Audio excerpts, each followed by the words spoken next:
Hoje é o nosso 17º dia. Seja maduro e obedeça à voz de Deus. Ele sabe o que está fazendo. Confie nele e ele tudo fará. Gênesis 41. Passaram-se mais 2 anos e o faraó teve um sonho. Ele estava perto da margem do Nilo e 7 vacas gordas e saudáveis saíram do rio para passar entre os juncos. Logo depois, outras 7 vacas, estas apenas pele e osso, saíram do rio e se juntaram às primeiras vacas que pastavam perto do Nilo. As vacas magras devoraram as 7 vacas saudáveis. Então o faraó acordou. Logo depois, ele voltou a dormir e sonhou pela segunda vez.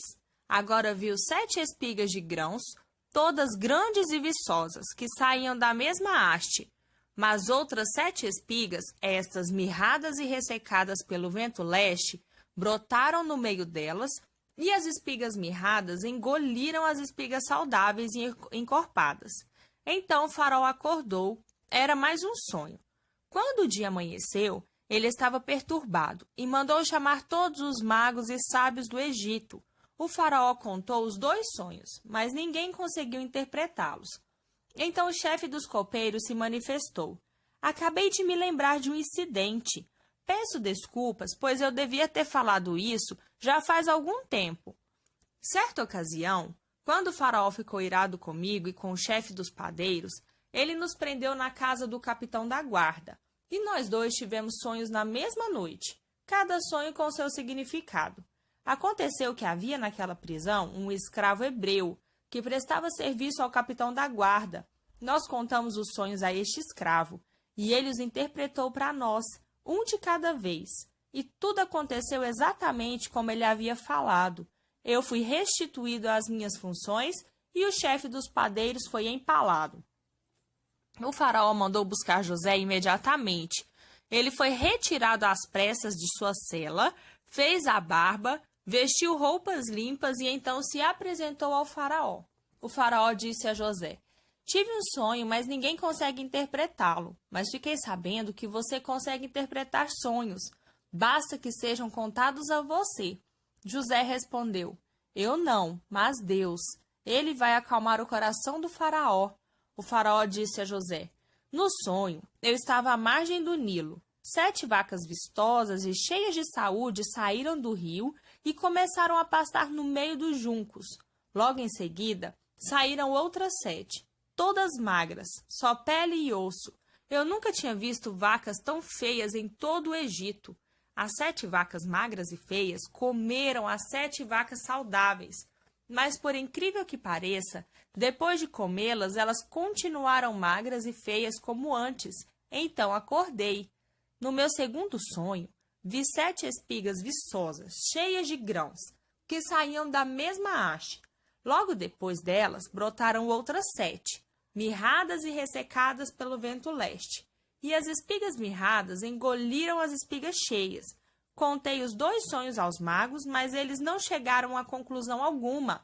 José disse ao faraó: os 2 sonhos do faraó têm o mesmo significado. Deus está dando um aviso sobre o que ele está para fazer. Tanto as 7 vacas saudáveis quanto as 7 espigas cheias representam 7 anos. O significado é um só. As 7 vacas magras e feias que apareceram depois representam 7 anos. E as 7 espigas de grão mirradas e ressecadas pelo vento leste representam a mesma coisa, 7 anos de fome. O significado é o que eu já disse. Deus está dizendo ao faraó o que ele está para fazer. Estão para chegar 7 anos de fartura em todo o Egito. Mas logo em seguida virão 7 anos de fome. E não ficará no Egito nem sinal dessa fartura. O país será arrasado pela fome. E não restará nada da fartura anterior. A fome será devastadora. O faraó teve o mesmo sonho 2 vezes para ressaltar que Deus não vai demorar a agir. Por isso, o faraó precisa escolher um homem experiente e sábio para administrar o país e também designar outros encarregados por todo o Egito para que organizem tudo durante os anos de fartura. Eles deverão reunir todo o alimento produzido nos anos bons que estão por vir. E, sob a autoridade do faraó, estocar os grãos em cidades armazém. Esses grãos serão preservados para os 7 anos de fome que estão por vir sobre o Egito. É a única forma de o país não ser arrasado pela fome. O faraó e seus oficiais acharam a ideia excelente.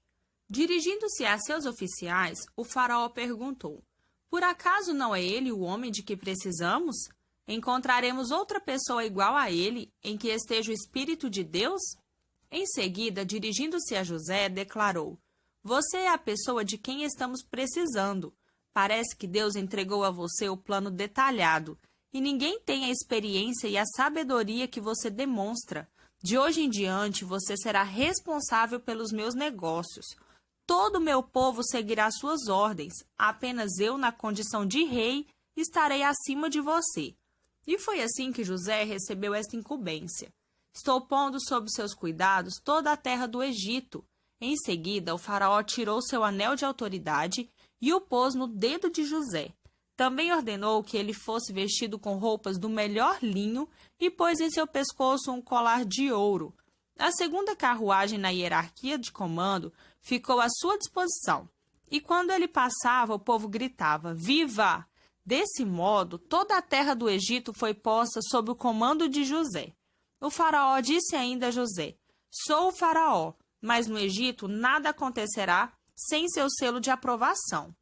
Ele deu a José um nome egípcio, Zafenate-Paneia. Deus fala e ele vive. Deu a ele também uma esposa egípcia, Azenate, filha de Potífera, sacerdote de On, Heliópolis. Assim, José assumiu seu cargo na terra do Egito. Ele estava com 30 anos de idade quando começou a trabalhar para o faraó, rei do Egito. Logo que saiu da presença do rei, ele começou a desempenhar sua tarefa no Egito. Nos 7 anos de fartura que se seguiram, a terra produziu safras excepcionais. José juntou o alimento dos 7 anos bons no Egito e o armazenou em diversas cidades. Em cada cidade, ele estocava o excedente das plantações da região e reuniu uma quantidade de grãos tão grande que ele acabou desistindo de contar, pois competiam em quantidade com a areia da praia. José teve 2 filhos que nasceram antes dos anos de fome. A Azenate, filha de Potífera, sacerdote de On, era a mãe. José deu ao primeiro o nome de Manassés, esquecer, dizendo: Deus me fez esquecer todo o meu sofrimento e a casa dos meus pais. Ao segundo filho deu o nome de Efraim, prosperidade em dobro, dizendo: Deus me fez prosperar na terra da minha tristeza. Os 7 anos bons no Egito chegaram ao fim e começaram os 7 anos de fome, exatamente como José havia predito. Na verdade, a fome atingiu todos os países, mas o Egito era o único em que havia alimento. A fome era sentida em toda a terra do Egito, e o povo, em desespero, veio pedir comida ao faraó. A resposta dele aos egípcios era: procurem José e façam o que ele disser. No momento em que a fome se agravou em todo o país, José abriu os celeiros e começou a vender os mantimentos aos egípcios. A fome era severa. Não demorou até que o mundo inteiro viesse comprar mantimentos com José. A fome era grande em todo lugar. Gênesis 42. Quando Jacó ficou sabendo que havia alimento no Egito, disse a seus filhos: Por que vocês estão aí sentados, olhando uns para os outros? Fui informado de que há comida no Egito. Desçam para lá e comprem um pouco, para que possamos sobreviver em vez de morrer de fome. 10 irmãos de José desceram ao Egito para comprar alimento. Jacó não permitiu que Benjamim, irmão de José, fosse com eles. Tinha medo de que algo ruim acontecesse ao rapaz. Os filhos de Israel acompanharam a caravana que seguia para o Egito pelo mesmo motivo, pois a terra de Canaã também havia sido atingida pela fome. José estava administrando o país. Era ele quem fornecia alimento para o povo. Quando os irmãos de José chegaram, eles o trataram com reverência, curvando-se diante dele. José os reconheceu de imediato, mas resolveu tratá-los como estranhos e falou asperamente com eles. Ele perguntou: De onde são vocês? Eles responderam: De Canaã. Estamos aqui para comprar alimento. José sabia quem eram eles, mas eles não o reconheceram. Lembrando-se dos sonhos que havia tido a respeito deles, José falou: Vocês são espiões, vieram ver os pontos mais desguarnecidos da nossa terra. Mas eles se defenderam: Senhor, não é isso. Viemos apenas comprar alimento. Somos todos filhos de um único homem. Somos homens honestos, jamais pensaríamos em espionar a terra. José insistiu: Não acredito. Vocês são espiões e vieram ver os pontos fracos do país. Eles responderam: Éramos 12 irmãos, filhos do mesmo pai na terra de Canaã. O caçula ficou com nosso pai e o outro já não está mais entre nós. Mas José estava irredutível. Nada me convence de que vocês não sejam espiões. Vou fazer uma prova com vocês. Juro pela vida do faraó que vocês não vão sair daqui enquanto não trouxerem seu irmão mais novo para que eu o veja. Mandem um de vocês ir buscá-lo e os outros ficam presos aqui. Assim, vou saber se estão dizendo a verdade ou não. Pela vida do faraó, afirmo que vocês são espiões. Em seguida, mandou prendê-los por 3 dias. No terceiro dia, José disse a eles: Vamos fazer o seguinte, para que vocês não morram, porque sou um homem temente a Deus. Se forem honestos como dizem, um de vocês ficará preso aqui e os outros voltarão para levar alimento e matar a fome de suas famílias. Mas terão de trazer seu irmão caçula à minha presença, para confirmar o que me disseram. Assim, nenhum de vocês morrerá. Eles concordaram. Quando José terminou, eles começaram a falar entre si: Estamos pagando pelo que fizemos com nosso irmão. Vimos como ele estava apavorado, pedindo clemência, e nem ligamos. Agora somos nós que estamos em apuros. Rúben os interrompeu: Eu não disse a vocês, não façam mal ao garoto? Mas vocês não me ouviram. Agora estamos pagando pelo assassinato dele. José falava com eles por meio de um intérprete. Por isso, eles nem imaginavam que José entendia tudo o que diziam. E por entender tudo, ele se afastou dali para chorar.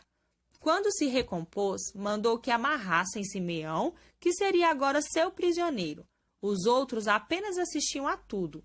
Logo depois, José ordenou que enchessem as bolsas com grãos, mas que o dinheiro fosse devolvido a cada bolsa.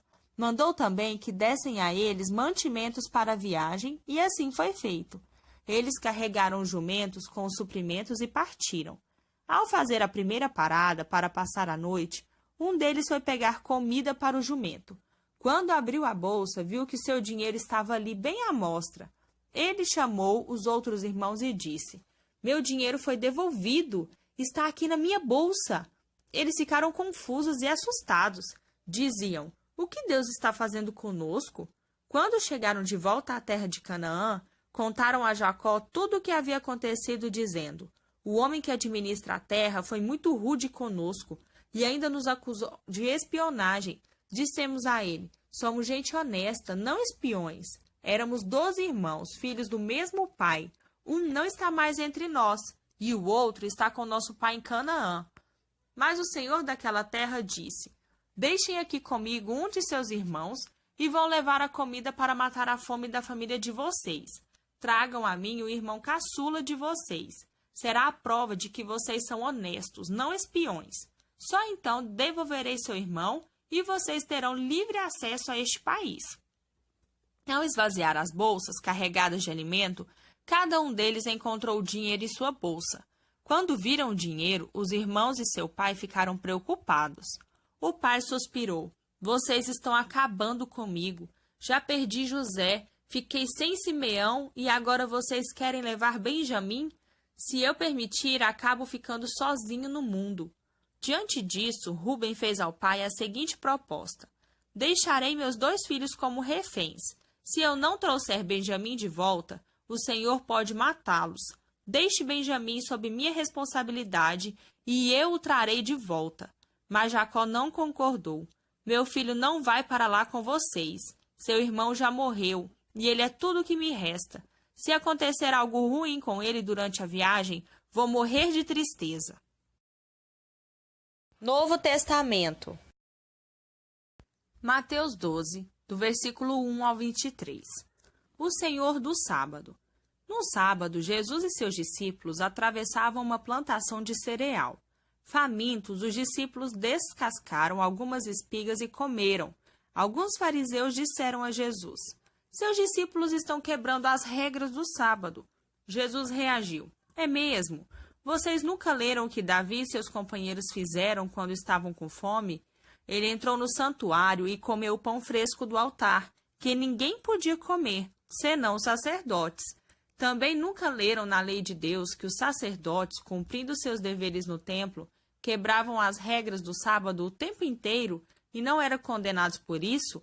Na lei do sábado há muito mais que religião. Se vocês tivessem a menor ideia do significado daquela passagem da Escritura que diz: desejo um coração sensível, não um ritual inflexível, vocês não seriam críticos de detalhes. O Filho do Homem não é escravo do sábado, é o Senhor dele. Depois de passar pela plantação, Jesus entrou na sinagoga. Estava ali um homem que tinha uma das mãos aleijada. Alguns dos presentes, com a intenção de acusar Jesus, perguntaram: é permitido curar no sábado? Ele respondeu: existe alguém aqui que, se encontrar no sábado um cordeiro seu caído numa ribanceira, não irá tirá-lo de lá? A bondade para com as pessoas é tão conforme à lei quanto a bondade para com os animais. Então ele disse ao homem: estenda a mão. Ele obedeceu e foi curado. Os fariseus saíram furiosos, discutindo como acabar com Jesus. Sabendo que corria perigo, Jesus deixou a sinagoga, mas um grupo o seguiu, e ele curou todos eles. Aconselhou-os, entretanto, a manter as curas em segredo, de acordo com as orientações de Isaías. Observem bem meu servo, meu escolhido. Eu o amo e tenho nele muita alegria. Meu espírito nele está. Ele decretará justiça e ações, mas ele não gritará, não levantará a voz, nem haverá comoção nas ruas. Ele não desrespeitará os sentimentos de ninguém, nem o deixará de lado. Antes que você perceba, a justiça triunfará. O simples som do seu nome infundirá esperança, mesmo entre os que vivem longe e não creem. Logo depois, um pobre coitado afligido por demônios, cego e surdo, foi trazido à presença dele. Jesus o curou, dando-lhe visão e audição. O povo que viu isso ficou impressionado. Esse tem de ser o filho de Davi, diziam.